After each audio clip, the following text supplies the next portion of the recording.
It appears that the concept of one great ice advance, which can be legitimately inferred from the Deluge events, is supported by many independent lines of evidence, not only from glacial deposits, but also from former lowered sea levels, former lower ocean temperatures, so on.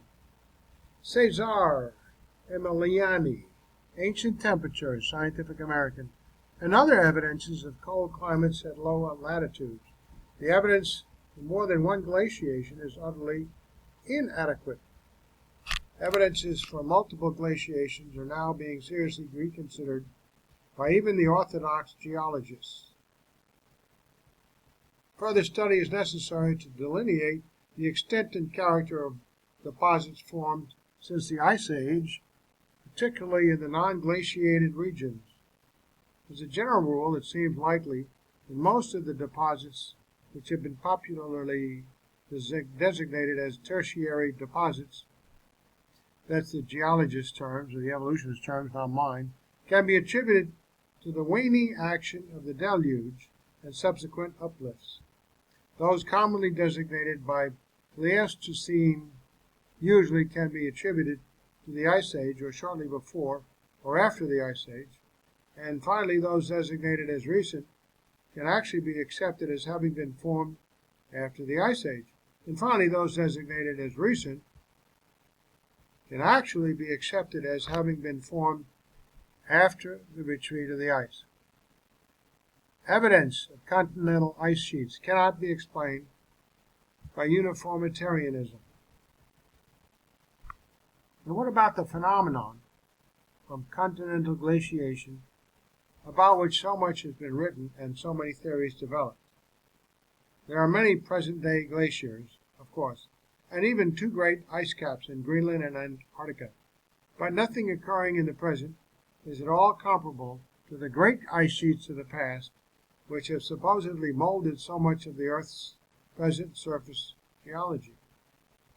Without attempting for the present to discuss the validity of the evidence for the ice ages, let it merely be noted that the principle of uniformity is once again woefully inadequate to account for them.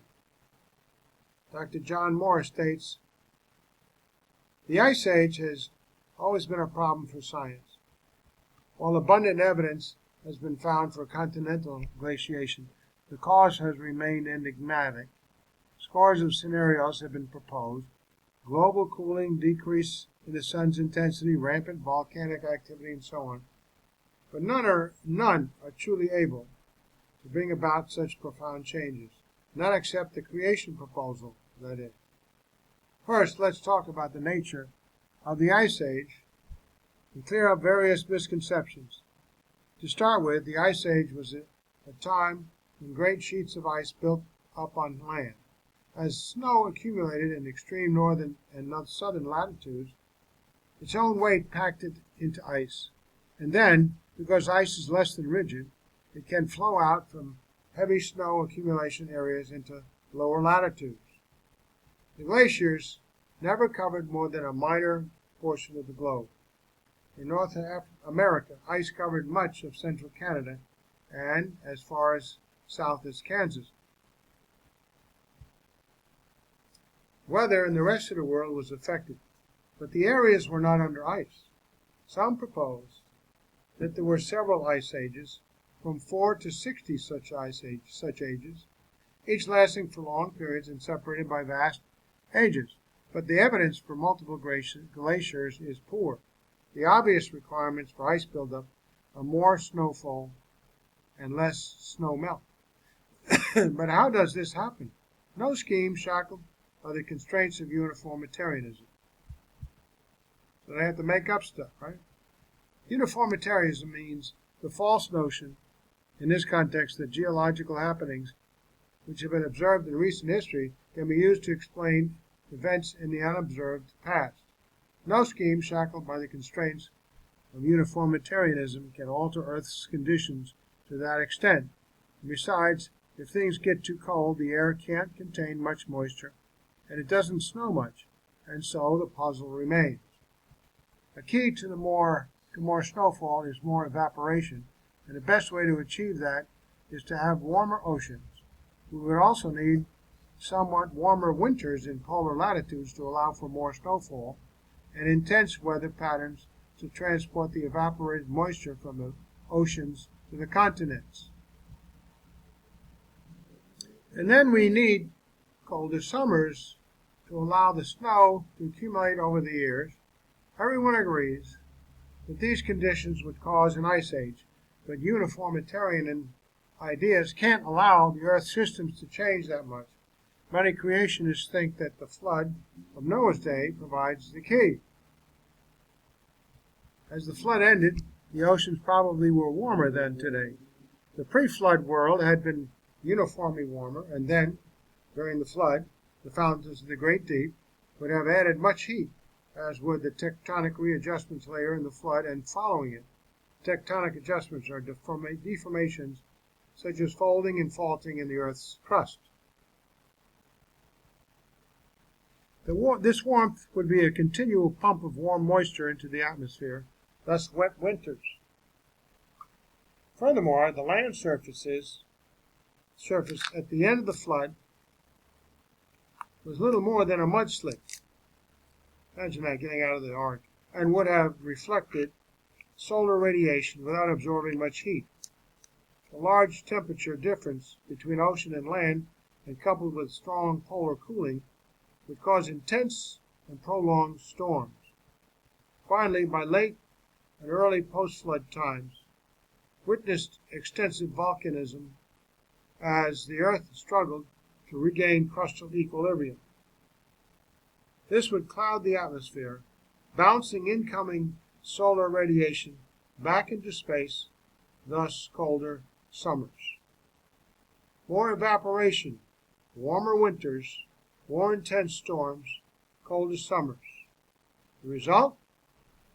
An ice age, which would last until the oceans gave up their excess heat, the volcanism lessened, and vegetation was reestablished.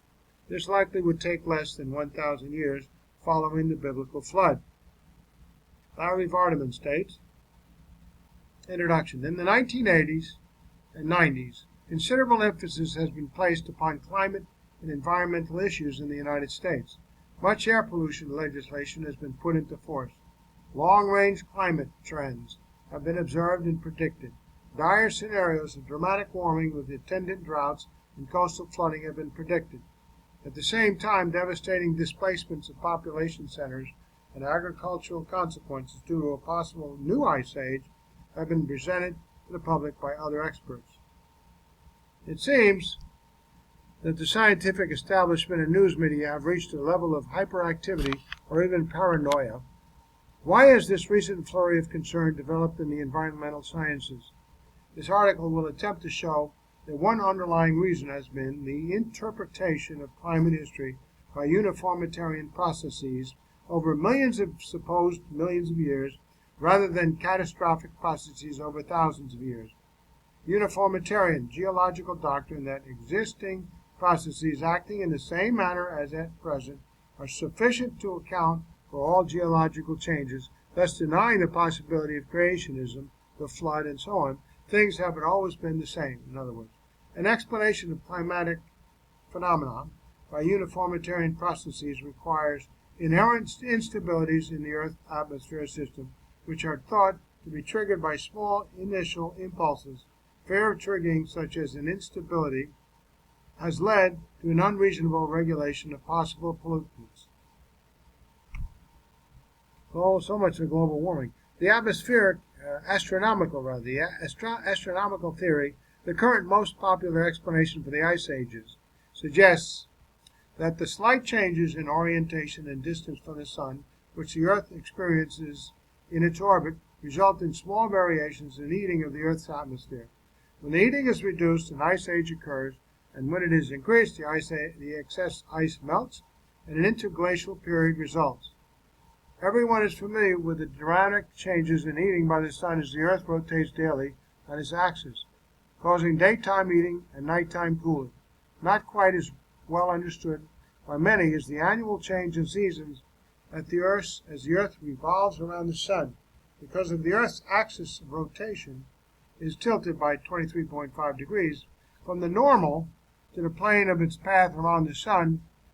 The northern hemisphere is inclined toward the Sun during its summer and away from the Sun during its winter. This causes greater heating and warmer temperatures in summer than winter. The southern hemisphere experiences the same effect, but is 6 months out of phase with the northern hemisphere.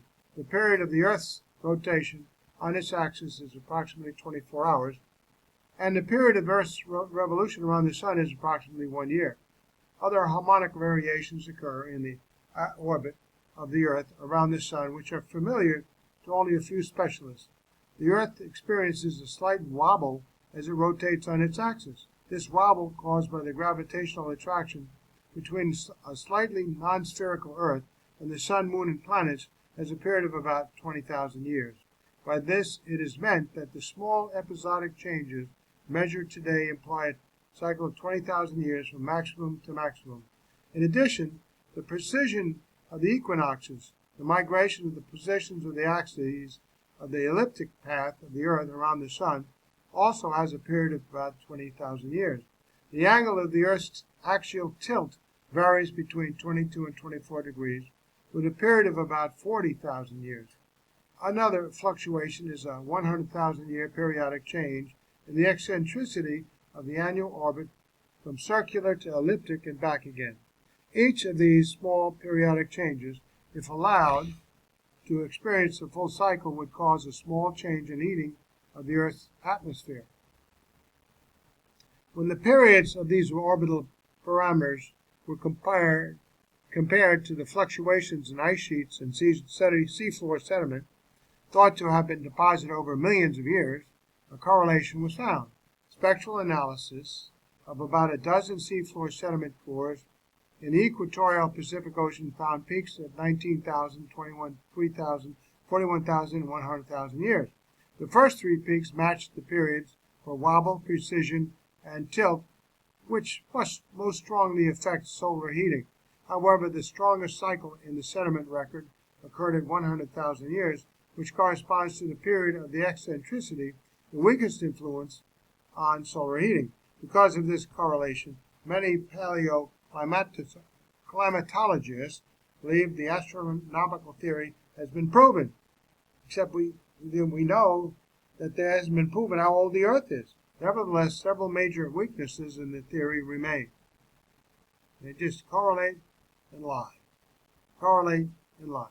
Problems with the astronomical theory. The long period elements of the Earth's orbit, wobble, precision, tilt, and eccentricity, influence the solar radiation received, particularly in its geographical distribution.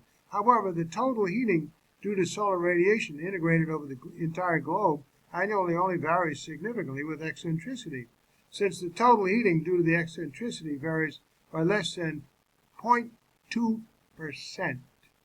A major task, therefore, has been to show that the small change in heating, in fact the smallest periodic fluctuation in solar heating, could lead to cyclic glaciation of the Earth on the order of 100,000 years.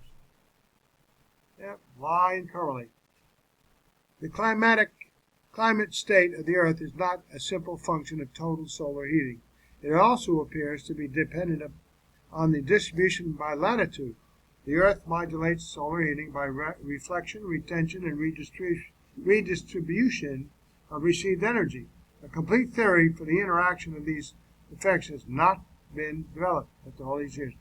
Besides, because confidence is so high in the statistical basis of the astronomical theory as an explanation for the ice ages, the problems of a small amount of heating due to changes in eccentricity and a lack of complete physical explanation for climate change has not led to abandonment of the theory. Instead, an assumed secondary feedback mechanism of some type has been hypothesized for ice age initiation. In other words, a small cooling pulse due to a periodic decrease in solar heating from changes in the orbital parameters triggers some unknown physical mechanism in the Earth atmosphere system which leads to an ice age. Always the unknown after all these years. The implication of this